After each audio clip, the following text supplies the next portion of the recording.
అందరికీ నమస్కారం. నేను మీ జ్యోతిష్య శిరోమణి జ్యోతిష్య రత్న డాక్టర్ జీవీబీ మురళీకృష్ణ, శ్రీచక్ర గాయత్రి జ్యోతిషాలయం ముత్తుకూరు.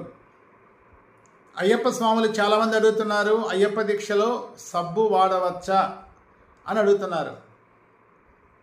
అయ్యప్ప స్వాములందరికీ మనవి, దీక్షలో నిరభ్యంతరంగా సబ్బు వాడుకోవచ్చు.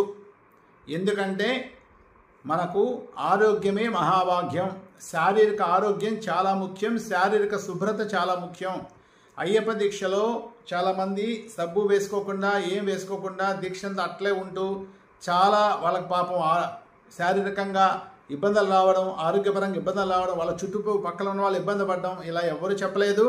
శరీరం శుభ్రంగా ఉంచుకోవాలి, మనస్సు శుభ్రంగా ఉంచుకోవాలి. శరీర శుభ్రత కోసంగా మీరు సబ్బు వాడడం ఎలాంటి తప్పు కాదు. అయితే ఆ సబ్బులో జంతు కొవ్వు కలవకుండా ఉండే సబ్బులు, అంటే ఆయుర్వేదిక్ సబ్బులు ఉన్నాయి, మంచి సబ్బులు, సున్నిపిండి సబ్బులు కానీ మంచి ఉన్నాయి. మీరు సెలెక్ట్ చేసుకొని కొనుక్కొని చక్కగా సబ్బుతో ప్రతిరోజు స్నానం చేయండి.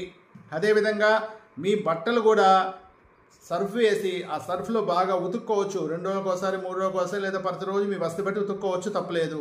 ఇక వారానికి ఒకసారి తలస్నానం, ప్రతిరోజు మీరు తలస్నానమే చేస్తుంటారు, చన్నీటి స్నానం చాలా మంచిది. ఆ తలస్నానం చేసేటప్పుడు వారానికి ఒకసారి కుంకుడుకాయ కానీ సీకాయ పొడితో కానీ చక్కగా తలస్నానం చేయండి. షాంపూ వాడొద్దు. ఇక్కడ పరిశుభ్రత చాలా ముఖ్యం దీక్షలో. ఇవందరూ తెలుసుకోవాలని 10 మందికి తెలియజేయాలని మనసారా కోరుకుంటున్నాను. మీకు ఏదన్నా సందేహం ఉంటే నా ఫోన్ నెంబర్ 9949919830 సంప్రదించగలరు. నమస్కారం. స్వామియే శరణమయ్యప్ప.